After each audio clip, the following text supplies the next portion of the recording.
Blied here, and this is video 3 of 3 in my pro tips series for autistic individuals and the community around that supports them. This last video is on adult strategies. So for autistic adults and other forms of neurodivergence, adults who are trying to learn strategies to live optimally and flourish in sight of their strengths and in spite of the support needs. So getting accommodations and support in self-advocacy in the context of autistic and neurodivergent living. I have 5 tips for you, starting with number 1. Adapt your environment. And before I even get to that list, I just want to share that there is an old school way of thinking that was adapt yourself, contort, conform, and crunch yourself, acrobat yourself in a way that's going to fit that neurotypical norm. And that just leads to burnout, exhaustion, mood issues, depression, and so many other things. So we're not doing all that anymore. We're throwing that away. And what we're doing instead is embracing our neurodivergent strengths and everything that we can bring to different environments, as well as adapting the environment to what our support needs include. So, adapting your environment. That can look like using the 5-object rule for decluttering, having a launch pad for daily essentials, and incorporating sensory supports at work or at school, including lighting and headphones and movements. Adjusting your environment to match your neurodivergent brain will reduce overwhelm and also support focus. Using the 5-object rule can help with decluttering. So for example, there's just a lot of stuff around and it's overwhelming to even think where to start. What you can do is just choose 5 different things and put away just those 5 different things.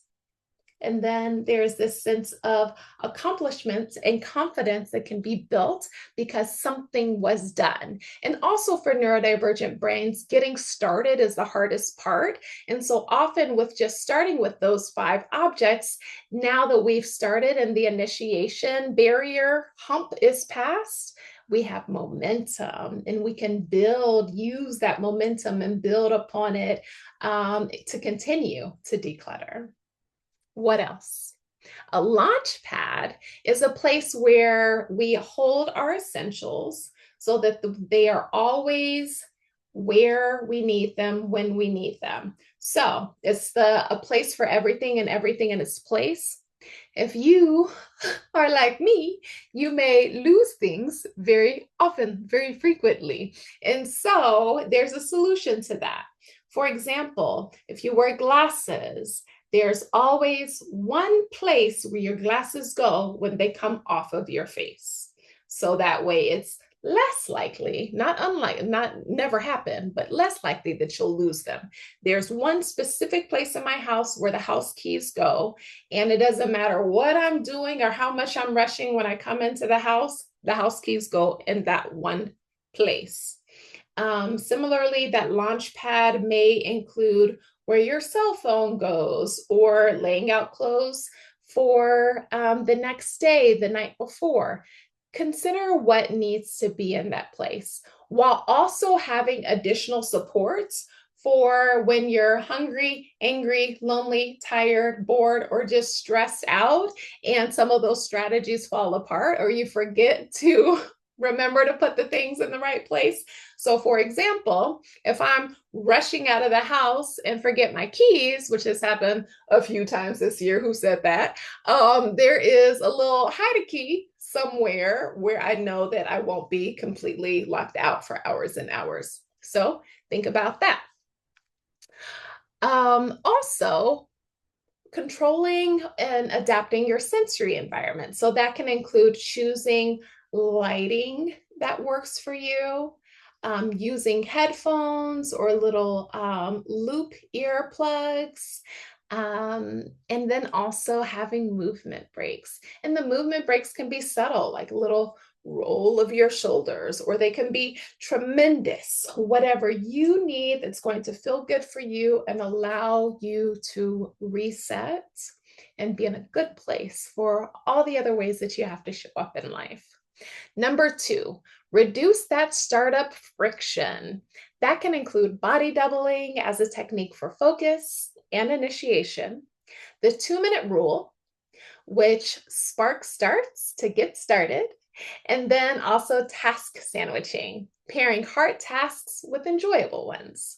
Starting tasks can be uniquely difficult for neurodivergent adults. So, these gentle ramp ups that we can build in for ourselves can be monumentally helpful and powerful. Working alongside a body double, for example, that is either virtually in person, where basically it's like adult parallel play. You do your thing, I do my thing, and then we're going to get something done because we have each other physically there, again, either in person or just over Zoom or virtually. But that accountability partner of someone who is also on task, modeling that behavior, and then um, sacrosanct time that we have scheduled and dedicated to get it done. This has helped me so much. Shout out to my co-working colleagues. I appreciate you so much. And so do my clients. So doing this can help us again to build momentum, and also a 2-minute spark start lowers the activation barrier. So just 2 minutes and just doing as much as you can in that. It doesn't necessarily have to be quality.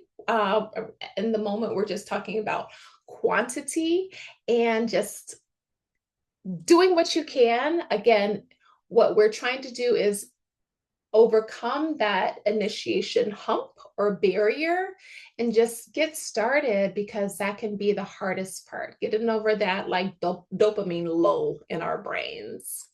Also, pairing something challenging with something rewarding respects how our motivation system functions. And so during that co-working session, I might get a winter dream latte from Coffee Bean, which is like my new favorite thing right now, or something else, including having little mini breaks. And during that mini break, doing something that feels good. And it trains your brain that that hard work or that undesirable task that you're doing is actually not so bad. Number three, manage attention and focus. This can include time blocking for structured days, not now list for distractions, and also taking structured brain breaks. Attention does not need to be forced. It can be supported. Time blocking creates rhythm and boundaries. So I'm going to overschedule my life, including scheduling in prayer time, scheduling in fun time, scheduling in catching up for lunch or for coffee with people who are important to you. All of that can be on your calendar, and time is blocked out for the things that are important. Added to this, a not now list will capture your interesting thoughts without derailing you. And so just real jotting down like, oh, what about this? Or I forgot this thing. Jot it down, not now, but definitely important for later. Finally, brain breaks help to sustain focus without having us to move into burnout. So you're working hard, you're doing the next thing, and then you notice yourself starting to drag or get depleted. Take a brain break. And this brain break should be ideally without verbal demands or social demands. And so something that you enjoy, it could be a little hobby, or maybe you draw, or if it's not too much effort to like sketch or paint, or again, dance, put on some music, a favorite song or two, just something that will reinvigorate you and engage your body's relaxation system. Number 4, supporting task follow through, task completion. That can include visual boards, reminders, and sticky notes, and a 1-minute cleanup rule for small, consistent organization. Using visual cues and micro habits can help neurodivergent adults follow through without feeling overwhelmed. So, a whiteboard or sticky notes keeps tasks visible and concrete, especially for folks who don't like to check their phone calendar or don't like to check a digital calendar. Keep it visible, and visible in a place that you'll look. So, for example, on the refrigerator, on the bathroom mirror, on the bathroom sink, if you go in the bathroom and don't look at the mirror. So somewhere where you will see it, once a day or a couple times a day. This can be really helpful. In addition, having a 1-minute end of the day reset helps to keep your space manageable, but in a gentle, sustainable way. So set a timer for 60 seconds, and in that 60 seconds, I'm just going to pick up here and there, do what I can, and that can build up our sense of completion, accomplishment, and also confidence. Finally, number 5, supporting self-regulation and grounding. This can include a daily reset ritual, practicing self-compassion, that is reminding yourself that perfection is not expected, neither is it realistic. I mean, just look at this video. How many times have I flubbed over my words, including just now, case in point. However, is this gonna re-record? No, I am not re-recording. Y'all get what you get. But again, it's because I've come into a point of just knowing that, like, showing my humanity and my imperfections can sometimes serve as a model and hopefully encouragement to others that, like, perfection is not expected, it is not possible, and your fullness of you, how you are, is so valuable, regardless of whatever outcome that you have previously tied to your sense of self-worth. And lastly, rectangle breathing for stress relief. Grounding practices can help you to stay connected and to connect your body and your energy throughout the day. So you can have a reset ritual. This can include stretching, which, like, body intuition, I feel like I need to do right now with my arms. Yes. Oh my gosh, feels so good. Sorry. No, actually, I don't apologize. This feels good. Y'all need to do it too. Don't just do it. Stretch, roll your neck. Okay, half circles if you have cervical issues.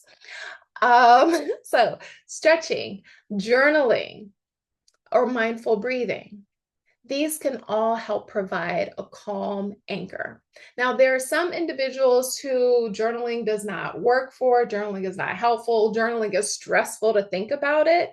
And so if that's the case, just do like little bullet point journals. It could just be, little mini words, or like a gratitude list, or just something where your brain physically sees that there's a place where there's worries and thoughts and to-dos are down, so it can stop swirling up here. Give your brain a break this way. Rectangular breathing can also support your nervous system. So what that looks like, box breathing is breathe in, breathe out, breathe in, breathe out, like at steady counting points. So breathe in 4, hold for 4, breathe out 4, hold for 4, and etc. Rectangle breathing really optimizes our body's relaxation system, so that parasympathetic nervous system, and engages that vagus nerve by having a longer exhale, which is relaxing, than the inhale, which is stimulating. So what that looks like is breathe in for a count of 4.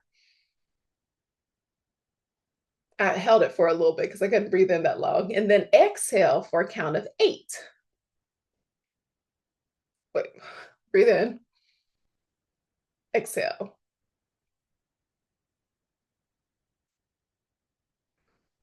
Right? Or even longer, maybe a count of 10. Let's try it again. Inhale for a count of 4. Exhale.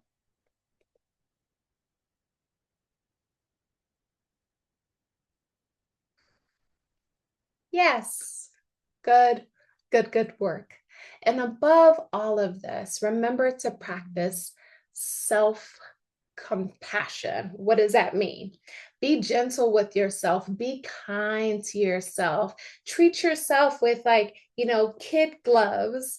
It's basically because there is an inner child inside of you that is so worthy of your nurturing, your grace, your compassion, and your gentleness. And just as much as that inner child, that ninth grade you, that third grade you, that infant you needs that gentleness, so does the adult you. And so, whatever place, whatever anchor that you need to visualize in order to make possible that nurturing and that gentleness, use it. Dive deep into it. Love, love, love on yourself, and watch your life begin to flourish. I hope this was helpful, and thank you so much for tuning in. I appreciate it. See you again.